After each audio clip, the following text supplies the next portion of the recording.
We're kicking off with a lesson on how to say hello to colleagues and customers in English. But before we get to the lesson, let me take a second to tell you what 925 English is all about and how you can use it. 925 English lessons give you chunks of language and English expressions that you can use in work and business. We get straight to the point with lots of examples. We give you phrases you can say in different situations and advice on why and how we use them. Sound good? All right, let's get going. So, it's pretty easy to greet someone in English, isn't it? We can say, good morning, or hello, or just hi. And we might add something like, my name is Tim Smith, or a question like, how's it going? But what's the difference? How do we choose which greeting to use? Well, in business, like in life, it depends on the situation. That includes who we're talking to and where we're having the conversation.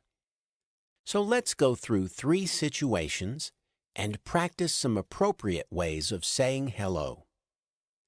The first situation I want to practice is greeting someone you have never met before. Maybe you're at a conference, or on a flight, or walking into a meeting with a new customer. We need to be friendly but professional, right? So how do we do that? Well, we need to start with something like hello, hi, or good morning. That's the actual hello part of the greeting. But then we need to add something more. You can either introduce yourself, including your name and maybe your job or company. Or you could get the conversation started with a question. And because it's someone you just met, we avoid informal expressions. That means saying something like, how are you? Instead of, how's it going? All right, let's give this a try and practice some examples. Listen carefully to each example, then repeat the greeting yourself. Ready? Let's get started. Hello there. I'm Paul Fulton. Good morning. My name's Shelley. Hi, I'm Dave Hall from Delta Enterprises.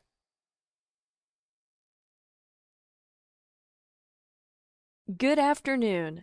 Liz Howard. How are you today?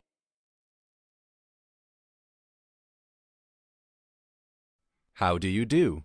Frank Little, VP Regional Sales. Great. Did you hear how we start with a greeting, then we give our name, or ask a question, and sometimes we say who we work for or our job title? So, that's how we say hello to someone. Now, how can we respond to someone we've just met when they've said hello to us? Well, you can begin by saying hello or something similar. Or, instead of hello, you might say something like, nice to meet you. And it's always a good idea to use the other person's name in your response, like, nice to meet you, Dave. After your initial greeting, then you need to introduce yourself with, my name is, or just, I'm, meaning I am. Let's practice this kind of greeting. We'll play an example, then you can repeat the greeting yourself. Ready? Let's get started. Nice to meet you, Tony. I'm Carolyn Summers. Hi, Peg. My name is Kurt Lang. Good meeting you, Paul. I'm Jean DuPont. Pleasure to meet you, Frank. My name's Laura Chang. Nice work. But how do these introductions sound in real life? Well, let's listen to a short dialogue to find out. You'll hear Amber and Shelley, two women at a company party. They've never met before, and they want to start a conversation. So they start with a greeting and a response to that greeting. Let's have a listen. Hi there. I don't think we've met before. I'm Amber, from marketing. Oh, hi. Nice to meet you, Amber. Shelley Davis, sales. A pleasure, Shelley. Quite the setup here, isn't it? So, did you hear how that worked? The first person started by saying hi. Then she introduced herself. And the second person followed the same pattern. It's friendly and professional. And once they've done this, they can start a conversation. Now it's your turn to practice. We'll repeat the dialogue, but this time we're going to beep out the response, and you can play the role of Shelley. You'll need to say, "Hi, nice to meet you," and your name. If you want, you can add what department you work in. Here we go. Hi there. I don't think we've met before. I'm Amber, from marketing. A pleasure, Shelley. Quite the setup here, isn't it? Great work. Now, what if you already know the person? For example, if you want to greet a work colleague or a friend. Well, this time, we can be a bit more informal. That means, instead of hello or good morning, we might use hi or hey. And because we're talking to someone we know, we don't need to say our name.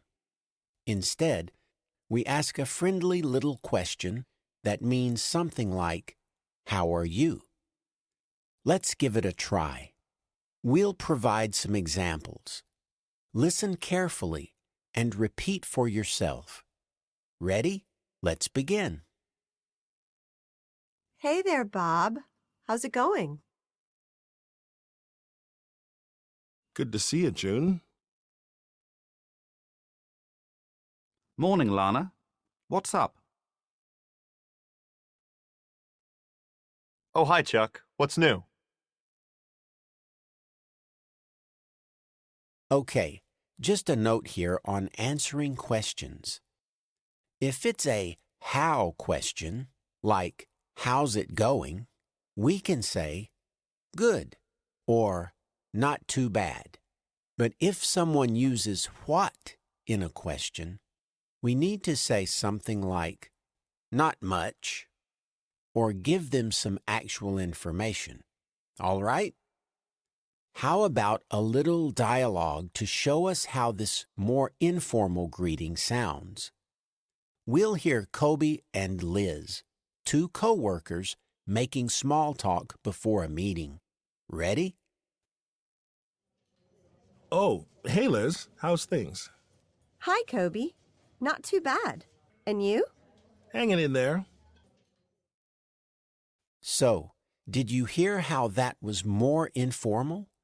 The speakers used hey and hi and short, simple expressions. But what does hanging in there mean? Well, it's the same as not too bad. And that's a good way to answer the informal question, how's things? Now it's your turn to practice. We'll repeat the dialogue, but this time we're going to beep out the response, and you can play the role of Liz. You'll need to say, hi, answer the question, how's things, and ask Kobe a similar question. Here we go. Oh, hey, Liz. How's things? Hanging in there. Great. That was a packed little lesson. So long, and happy learning. In today's lesson, we're going to learn all about how to start a conversation.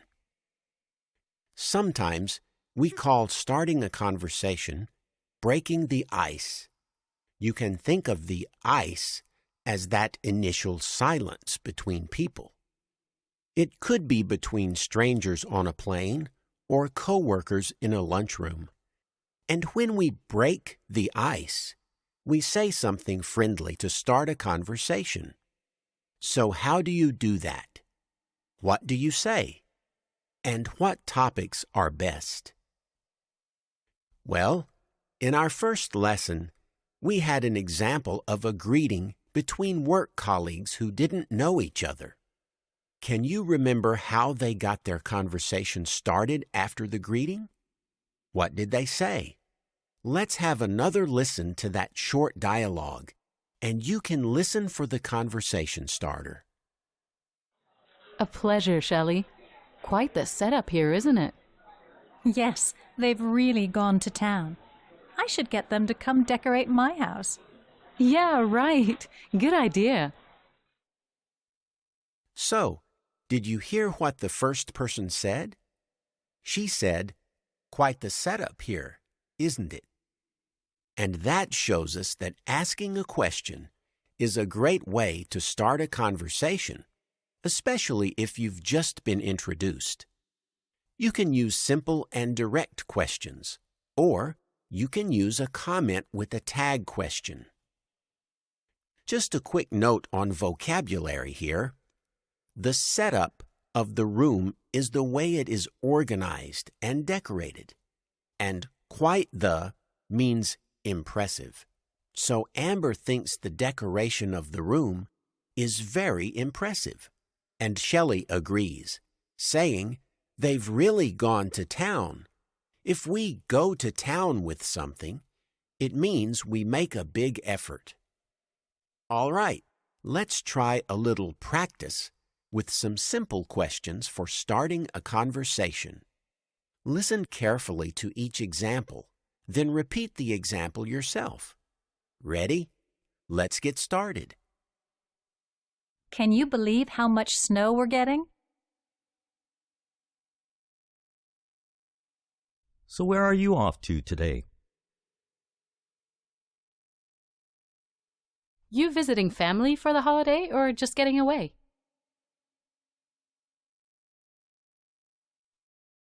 Okay, so those are examples of direct questions about things like the weather and travel. These are pretty safe topics for starting a conversation, which is why you might hear people use them so often. And you will also hear yes/no questions, like "Can you believe?" and WH questions like "Where are you going today?" So those are direct questions. Now, how about those tag questions I talked about? First, what is a tag question? Well, to make a tag question, you make a comment. Then, add a little question at the end. For example, you might say, "The airport is quite busy, isn't it?" Or you could say, "You work in sales, don't you?"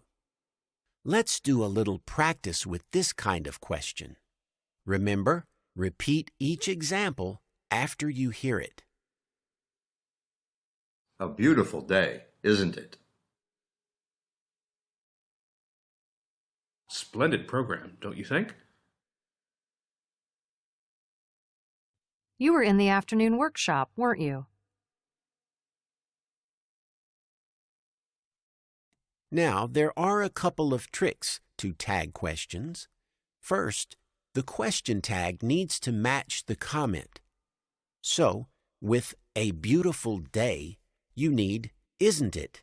because the day is the it. But with "you were in the morning workshop," you don't say "isn't it?"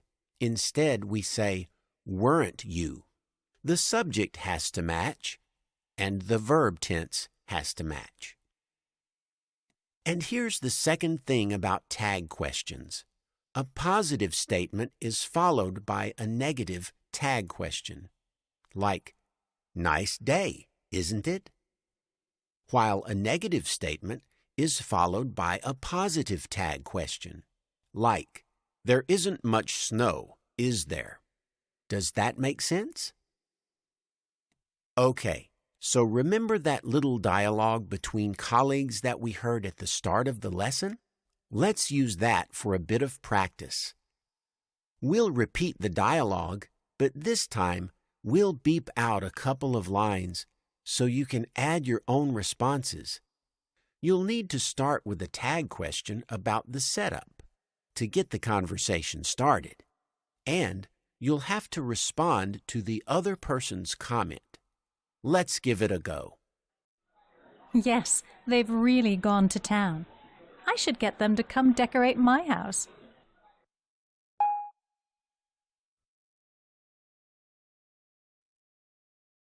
So that covers using questions to break the ice. We've practiced tag questions and some simple direct questions. But sometimes a question feels too direct, doesn't it? It might even seem rude with someone we've never met before. So, there's another way we can start a conversation, and that's with a simple comment. This is useful for talking with strangers or someone you haven't been introduced to. What do I mean by making a simple comment? All you do is say something about the situation or place you're in, and the other person can respond however they like. Let's give it a try. We'll give you some good examples of icebreaker comments. You can listen and repeat. Ready? Looks like they've got quite the evening planned for us.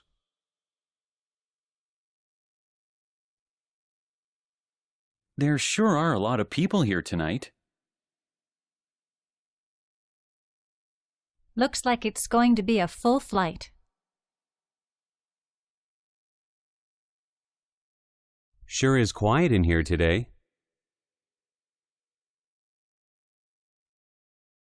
Seems simple enough, doesn't it? And maybe you noticed the expression, looks like, which is very useful for introducing a comment, and the word sure, which is useful for friendly emphasis. It means certainly, like it certainly is a nice day. But how does this kind of conversation starter work in real life?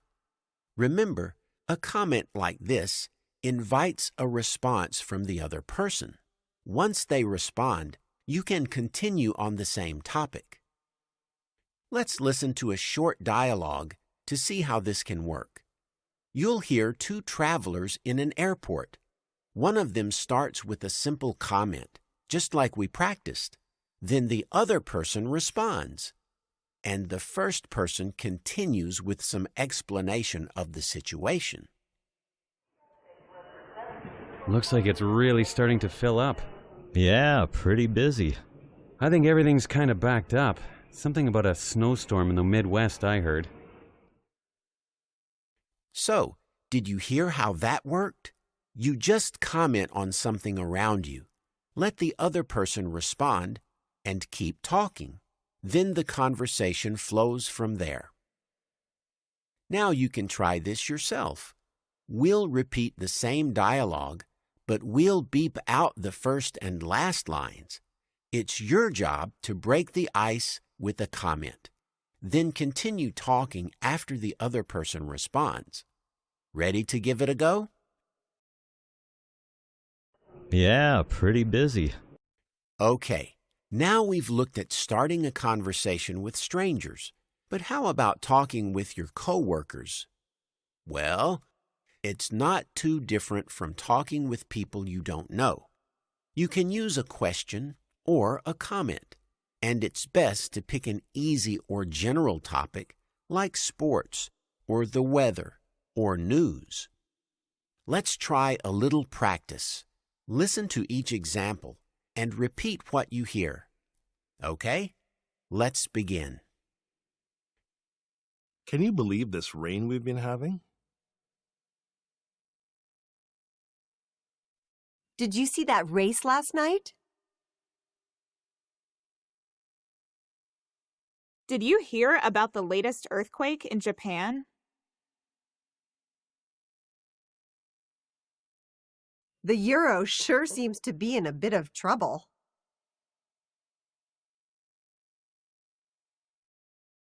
So, what do you think of this new guy who's running finance?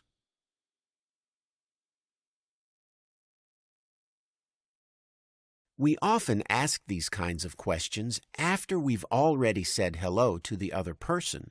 But what if you haven't said hi or hello? Well, that's when you can use a word like so or hey before your question, just as a way of introducing it. Well, that pretty much wraps it up for today. We've practiced starting a conversation with questions after a greeting, breaking the ice with comments, and starting conversations with coworkers. Don't forget to go back and practice these techniques again, and try using your own ideas in the examples. We'll be back soon with another 9 to 5 English lesson. Until then, so long and happy learning. Last time, we had a look at how to start a conversation. In this lesson, we're going to learn how to keep a conversation going. After all, there's no point in striking up a conversation with someone if you can't keep it going. But what does that involve? I mean, it's more than just asking and answering questions, right? So, what kinds of things can we say or do to make the conversation flow naturally? Well, one important way that we keep a conversation going is by showing interest in what someone says. If a person makes a comment about something, like the weather or work, you need to respond with interest. So what can we say to show we're interested? Well, there are a few ways we can do this. First, you can give an expression of interest, like, "Really?" or "Is that right?" Then, you can make a comment or question about it. You might also just pick out one idea that the person mentioned and make a little question about it. Let's practice some examples of showing interest in this way.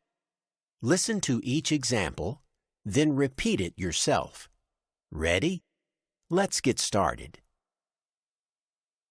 Is that right? Wow, I hear it's beautiful this time. No kidding. That must be such an exciting job. Oh, really? That must have been amazing. Is that right? So then what did he say? Okay, so showing interest is important, but how does it sound in real life? Let's listen to a short dialogue between two travelers. They're talking about where they are headed or traveling to. And where are you headed? Home to Seoul, if we ever get out of here. South Korea, eh? Never been, but I've heard great things. You like it there? Yeah, for sure. You know, it's a big, crazy city with lots happening. Did you hear the expression of interest there?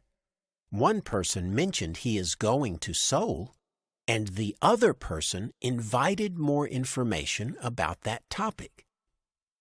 And you might notice that in a casual conversation like this, we don't talk for too long about one thing before giving the other person a chance to talk. And now's a good time to give you a chance to talk. So let's try a little practice. We'll repeat the dialogue, but this time we're going to beep out the response that shows interest. You will have to say that part. Remember that to show interest, we make a little comment and then ask a question. Here we go. And where are you headed? Home to Seoul, if we ever get out of here. Yeah, for sure. You know, it's a big, crazy city with lots happening. Nice work. Now, a conversation doesn't just continue on one topic forever, right? At some point, the speakers change the subject. But you can't just suddenly start talking about something different. That would be strange, because natural conversation flows. It doesn't jump around. So exactly how do we change the subject? Well, you need a little transition. Just a little word or expression that means, hey, let's talk about something different now. That might be just a word like now, or it might be a phrase like by the way. Let's practice changing the subject with a few examples. Remember to repeat what you hear. Ready? Let's give it a try. Speaking of summer, how does our third quarter look? Oh, before I forget, are you going on the trip next month? By the way, did I tell you that we're headed to Hawaii at Christmas? And you? Has it been a good month? As you can see, you can change the subject to several different topics. You might want to move the conversation toward work, or to recent events, or to travel plans, or if you think you've talked a lot about yourself, you might want to change the topic to the other person. So, as we've seen, conversation flows from topic to topic and back and forth between people. But what about ending a conversation? What do you say when you want to draw it to a close? Well, all you need is some kind of excuse or reason for leaving. Maybe you need to use the restroom or make a phone call. And when you give your excuse, you can introduce it with something like, I should, or I need to. Let's practice some examples of ending a conversation. Once again, repeat the examples after you hear them. Ready? It's been nice chatting, but I suppose I should go find my seat. It's getting pretty late, and I should really be heading home. If you'll excuse me, I just need to make a quick call. Well, I shouldn't leave my husband sitting there alone for too long. Okay. Now how about listening to how ending a conversation works in real life? Let's listen to the end of a conversation between two people chatting at an office party. So, you live here in the city then? Yeah, in Delgado. Is that right? I've got a cousin in that area. Pretty nice. And convenient. Indeed. Lovely place. Well, Shelley, it's great to talk, but I've got to go and freshen up and find a table. Maybe run into you later. So, did you hear how that worked? Amber said she needed to freshen up, which is a nice way for a woman to say she needs to use the restroom. And she started by saying, it's great to talk, which we often use to indicate that the conversation is coming to an end before we give an excuse to leave. Now it's your turn to practice. We'll repeat the dialogue, but we'll beep out the end of the conversation. You can fill that in yourself by saying it was nice to talk and then giving an excuse to leave. Ready? Here we go. Is that right? I've got a cousin in that area. Pretty nice. And convenient.